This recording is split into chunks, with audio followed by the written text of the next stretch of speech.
ini mau nikah nih. Ya Tuhan, semoga pernikahan kami langgeng. Doanya demikian. Di tengah perjalanan setelah 5 tahun, ketahuan pasangannya cerewet. Ya kalau doanya terpenuhi, tidak ada doa-doa lain yang akan terpenuhi lagi berikutnya. Maka sepanjang hidup dia harus belajar menerima kecerewetan pasangannya atau kekerasan pasangannya. Karena Tuhan sudah mendengar doa sekali itu. Jadi kan orang bisa berubah harapannya. Kalau doa itu selalu terpenuhi dengan mudah, kalau anak kecil mau diberikan sesuatu, baru dijanjikan aja udah senang, betul nggak? Barangnya belum ada. Senangnya sudah luar biasa. Nah, kita ini harus kembali seperti anak-anak kecil itu, Mas. Yang kalau inginkan sesuatu, senanglah lebih dulu, bahkan sebelum barangnya datang. Gitu. Ya, kembali ke... Kita melakukan yang terbaik. Bercakap-cakap dengan sebaik-baiknya, lalu kita lepaskan ke alam. Terserah sinyal membawa yang kemana. Kepada penonton apa enggak. Jadi kita nggak memegangnya di HP kita. Kita lepasin aja udah. Nah, itu cara kita berserah kepada kekuatan sinyal yang nggak tahu, bukan urusan kita lagi dah. Itu contoh kita melepaskan doa kita kepada semesta ini gitu.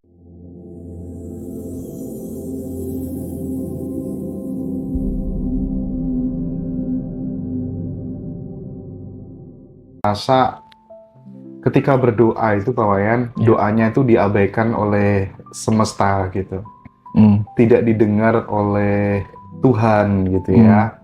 Nah, ini dalam perspektif Pak Wayan gitu. Kira-kira asumsi bahwa doa itu tidak didengar itu tepat apa enggak gitu? Atau jangan-jangan memang doa yang terwujud itu secara ilmiah gitu ya, ada scientific prayer-nya itu kira-kira bagaimana Pak Wayan? Dulu saya pernah berdoa supaya hujan turun, Mas. Tapi saya menunggu sampai bulan mulai September, Oktober itu baru hujan. Dan saya berdoanya waktu itu bulan April. Lalu saya berpikir di bulan Mei, saya berpikir Tuhan mengabaikan doa saya. Gitu. Bulan Agustus, Mei, Juni, Juli, saya juga tetap berpikir Tuhan mengabaikan doa saya. Gitu. Tapi ternyata di bulan September, hujannya turun. Lalu saya berpikir bahwa, kali ini Tuhan tidak mengabaikan doa saya. Gitu.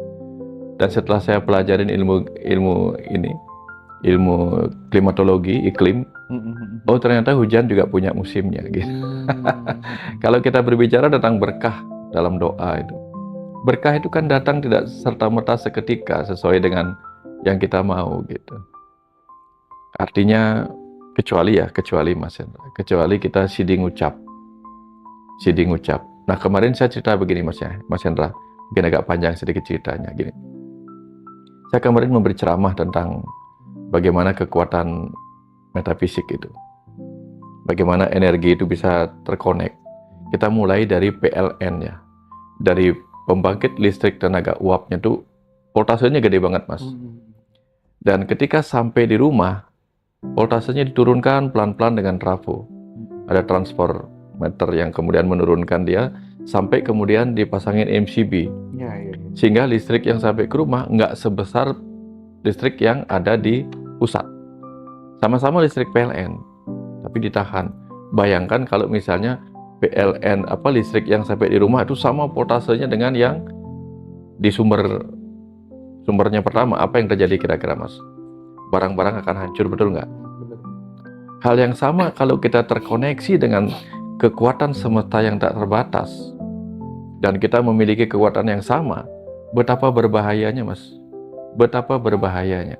Makanya Tuhan sebagai kecerdasan semesta tak terbatas itu ketika memercik ke dalam diri kita untuk memberi hidup kepada semesta kecil ini, cukup menjadi percikan roh saja dengan sedikit kekuatannya, seperti rumah yang dialirin listrik secukupnya.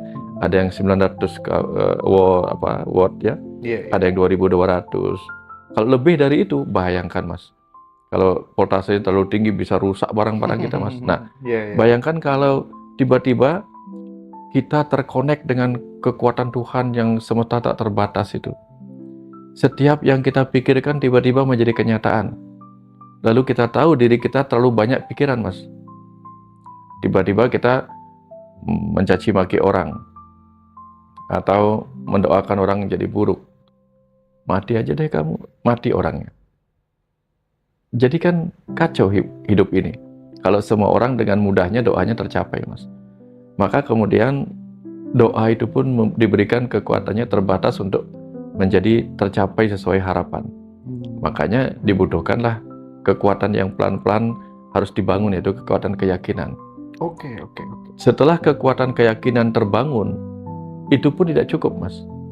Keyakinan boleh, tapi kemudian sang waktu tetap membuktikannya. Benar nggak sih kita menginginkan hal seperti itu? Jangan-jangan berubah nantinya. Jangan-jangan berubah. Contoh, ketika kita berdoa, ya Tuhan, ini mau nikah nih. Ya Tuhan, semoga pernikahan kami langgeng. Doanya demikian. Di tengah perjalanan setelah 5 tahun, ketahuan pasangannya cerewet. Ya kalau doanya terpenuhi, tidak ada doa-doa lain yang akan terpenuhi lagi berikutnya. Maka sepanjang hidup dia harus belajar menerima kecerewetan pasangannya atau kekerasan pasangannya. Karena Tuhan sudah mendengar doa sekali itu. Jadi kan orang bisa berubah harapannya. Kalau doa itu selalu terpenuhi dengan mudah, hidup ini kacau, Mas. Iya. Makanya yang dibutuhkan adalah 1, keyakinan bahwa doa akan tercapai. 2, kepasrahan kita untuk berserah kepada proses itu. 3, kesabaran kita kepada sang waktu, bahwa sang waktu akan tiba dengan waktunya. Dan yang keempat, kita harus bisa ikhlas menerima apapun yang datang sebagai hasil dari doa kita. Karena belum tentu yang kita inginkan sesuai yang kita butuhkan. Kadang yang kita inginkan itu tidak sesuai dengan yang kita butuhkan. Kalau semesta memberikan apa yang kita inginkan, bahaya kita, Mas. Karena banyak orang mengatakan begini, masalah adalah ketika harapan tidak menjadi kenyataan. Tapi jangan lupa, ketika harapan menjadi kenyataan pun akan muncul masalah. Bukan tidak ada masalah, hati-hati. Karena setelah kita punya sesuai harapan kita, apa yang kita punyai itu akan menyakiti kita. Kalau nggak bisa mengelolanya. Oke. Kalau secara saintifik, berarti doa itu akan menjadi powerful ketika kemudian karena bagaimanapun juga alam semesta ini kan berjalan penuh harmoni, kan ada strukturnya, gitu ya, Betul. Nah, struktur doa itu butuh yang namanya sebuah keyakinan, gitu ya. Terus kemudian percaya penuh tanpa ada sedikit pun keraguan, gitu. Itu menjadi poin penting, ya. Dan mungkin juga peran apa tuh namanya, diri kita yang senantiasa bersyukur dalam terwujudnya sebuah doa itu seberapa besar, Pak Wayan? Persis, Mas Hendra. Ketika orang tidak punya rasa syukur yang besar, itu seperti orang yang tidak pernah bisa berterima kasih atas pemberian. Ya, kira-kira kalau Mas Hendra pernah memberikan sesuatu pada orang, satu kali diberikan dia nggak berterima kasih, bahkan mengeluh. Diberikan kedua dia juga tidak berterima kasih, bahkan tambah mengeluh. Kira-kira Mas Hendra akan kasih lagi nggak dia? Enggak lah. Tapi ketika Mas Hendra memberikan satu hal saja, satu hal kecil, sebagai percobaan misalnya, dia berterima kasih. Pasti kita ingin beri lagi yang banyak, beri lagi, dan dengan semakin banyak dia berterima kasih, kita akan merasa apa yang kita berikan sesuai dengan apa yang dia inginkan dan apa yang dia butuhkan. Nah, semesta juga sama, Mas.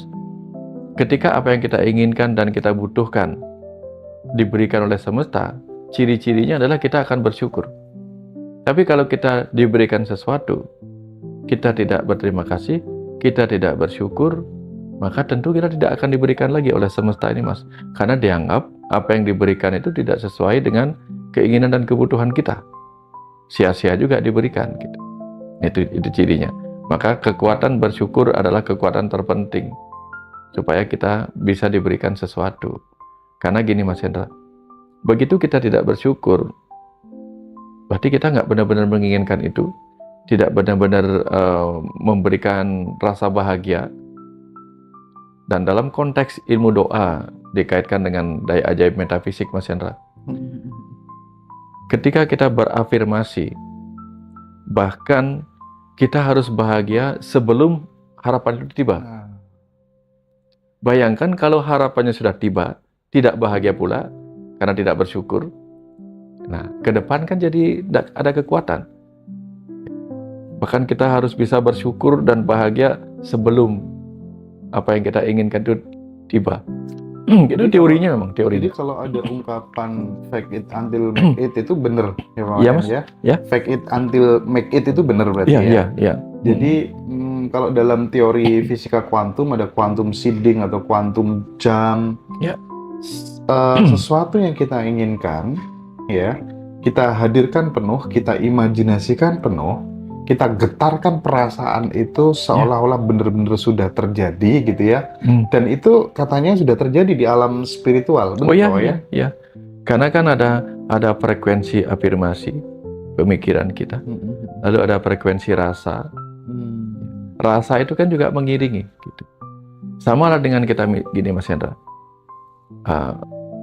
Kita pingin makan ini. Pingin makan. Oke. Lapar banget ini. Terus kita pingin makanan yang enak gitu. Lalu kita disiapin kue. Ketika ngelihat kue itu, pikiran kita kira-kira senang nggak Mas? Senang pasti. Oh, rasanya pingin cepat-cepat ngambilnya. Ya. Tapi kalau tiba-tiba kue itu disajikan, kuenya kue coklat. Disajikan bentuknya seperti bentuk kotoran anjing gitu misalnya.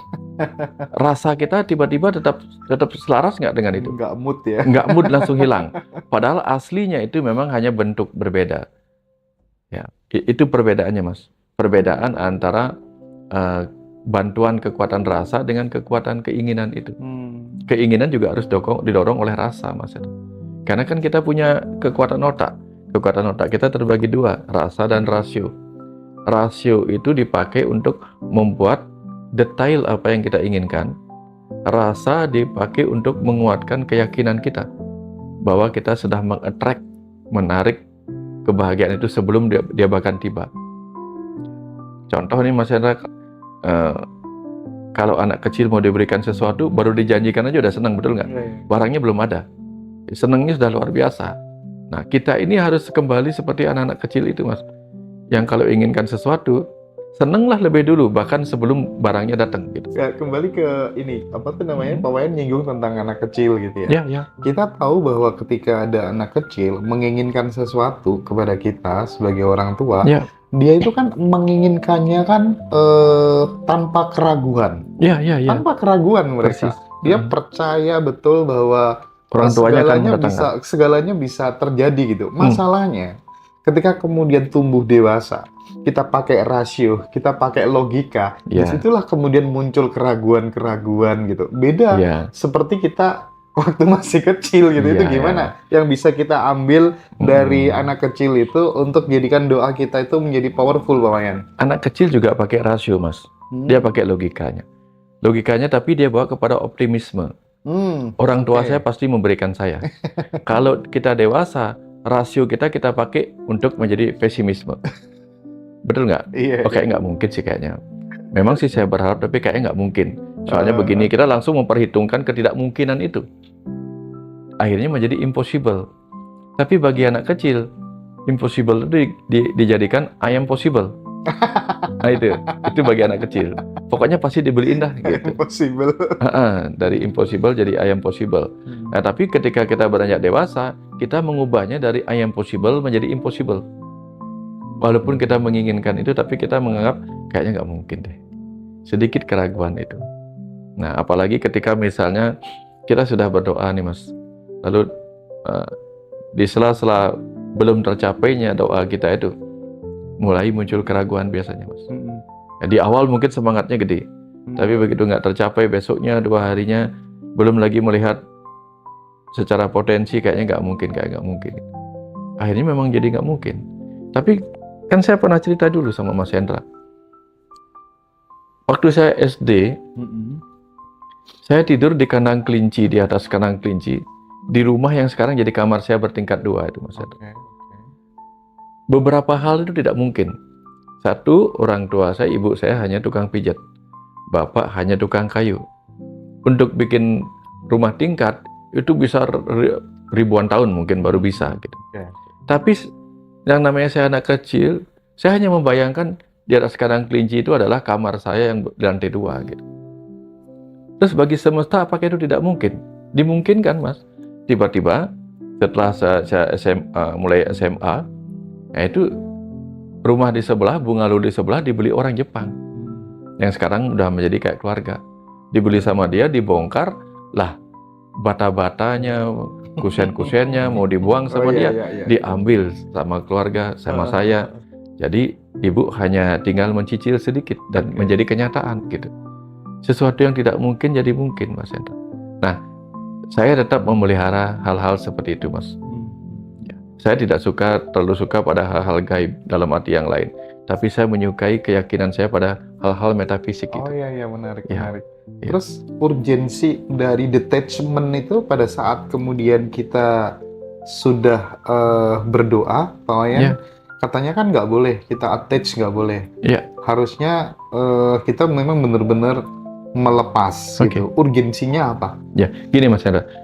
Kebayang nggak kalau Mas Hendra kita lagi mau memanah seperti Arjuna? Pertama kita sudah fokus pada sasaran kita. Tapi begitu kita mau memanah, anak panahnya terus kita pegang. Kapan sampainya gitu? Nggak jalan ya? Nggak jalan. Atau ketika kita lepas anak panahnya tetap kita pakai tali. Kan bisa nggak sampai dia. Terganggu juga membawa berat talinya itu kan. Tapi begitu kita lepas, terserah kemudian angin membawanya kemana.